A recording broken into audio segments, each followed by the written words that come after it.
নমস্কার বন্ধুরা, আমার একটি দেশি মুরগি কিছুদিন আগে ওমে আইছিল। আমি 16টি হাঁসের ডিম দিয়ে ওমে দিয়েছিলাম।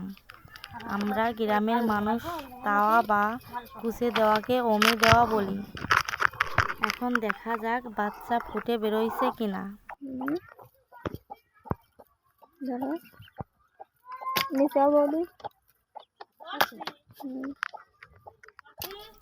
হ্যাঁ বন্ধুরা, দেখুন ছোট ছোট বাচ্চা ফুটে বেরোইছে।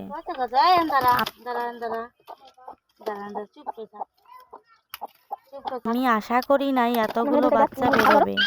হলুদ, সাদা, কালো, দেখতে অনেক সুন্দর লাগছে। একটু আদর করতেছি, সবাই একটু দেখা বসে যান। আমাদের গ্রামে প্রাকৃতিক উপায়ে মুরগি দিয়ে বাচ্চা ফোটানো হয়।